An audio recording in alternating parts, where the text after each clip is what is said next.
പ്രതിപക്ഷ പ്രതിഷേധത്തെ തുടർന്ന് ലോക്സഭ വീണ്ടും നിർത്തിവെച്ചു. 3 മണിവരെയാണ് നിർത്തിവെച്ചത്. ഉച്ചയ്ക്ക് ശേഷം സഭ ചേർന്നപ്പോൾ പ്രധാനമന്ത്രി നരേന്ദ്രമോദിക്കെതിരെ മുദ്രാവാക്യങ്ങളുമായി പ്രതിപക്ഷം നടുത്തളത്തിൽ ഇറങ്ങുകയായിരുന്നു. ബൽറാം നെടുങ്ങാടിയാണ് ചേരുന്നത് ഡൽഹിയിൽ നിന്ന് വിവരങ്ങളുമായി. ബൽറാം, ഇന്നും പ്രക്ഷുബ്ധമായിരുന്നു സഭാതലം.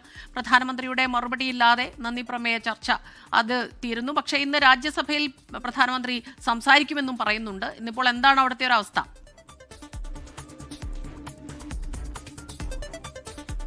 സ്മിത, ഇന്ന് പാർലമെന്റിന്റെ ഇരു സഭകളും പ്രതിപക്ഷ പ്രതിഷേധത്തെ തുടർന്ന് പ്രക്ഷുബ്ധമായി തന്നെ തുടരുകയാണ്.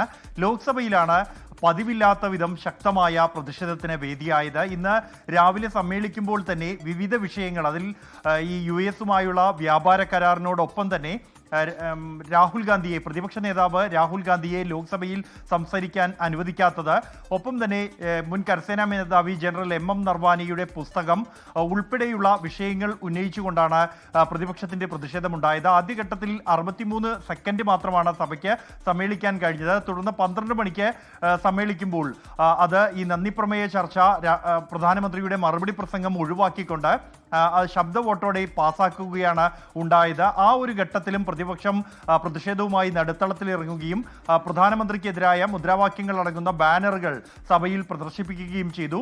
തുടർന്ന് സഭ പിരിഞ്ഞ് വീണ്ടും 2 മണിക്ക് സമ്മേളിപ്പിച്ച ഘട്ടത്തിലും നിമിഷങ്ങൾ മാത്രമാണ് സമ്മേളിക്കാൻ കഴിഞ്ഞിരിക്കുന്നത് ലോക്സഭയിൽ. രാജ്യസഭയിലും രാഹുൽ ഗാന്ധിയെ സംസാരിക്കാൻ അനുവദിക്കാതിരുന്ന സംഭവം പ്രതിപക്ഷ നേതാവ് മല്ലികാർജുൻ ഖാർഗെ ഉന്നയിച്ചു. തുടർന്ന് അത് ഭരണപ്രതിപക്ഷ വാക്പോരിലേക്ക് കാര്യങ്ങൾ പോവുകയും പരസ്പരം ആരോപണ പ്രത്യാരോപണങ്ങൾ ഉന്നയിക്കുകയും ചെയ്തു.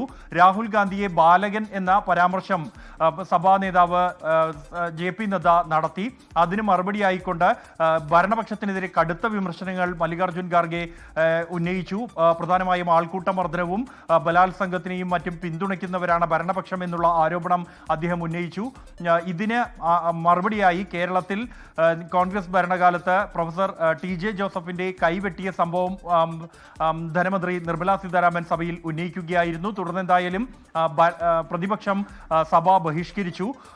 ഇന്ന് വൈകിട്ട് 5 മണിക്കാണ് പ്രധാനമന്ത്രി നരേന്ദ്രമോദി രാജ്യസഭയിൽ മറുപടി പറയുക. പ്രതിപക്ഷം എന്തായാലും ഇപ്പോൾ രാജ്യസഭാ നടപടികൾ പുരോഗമിക്കുകയാണ് എങ്കിലും പ്രതിപക്ഷത്തിന്റെ സാന്നിധ്യം വളരെ കുറവാണ് രാജ്യസഭയിൽ.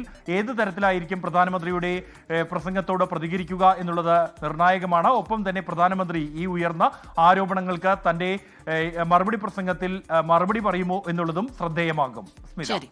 ബൽറാം നെടുങ്ങാടിയാണ് ഡൽഹിയിൽ നിന്ന് വിശദാംശങ്ങളുമായി നമുക്കൊപ്പം ചേർന്നത്. ലോകത്തെവിടെയായാലും ഏത് സമയത്തും 24 വാർത്തകളും ഓഗ്മെന്റഡ് റിയാലിറ്റി പാക്കേജുകളും എക്സ്പ്ലെയിനറുകളും വിശദമായി കാണാൻ ഞങ്ങളുടെ YouTube ചാനൽ നിങ്ങൾക്ക് സബ്സ്ക്രൈബ് ചെയ്യാം.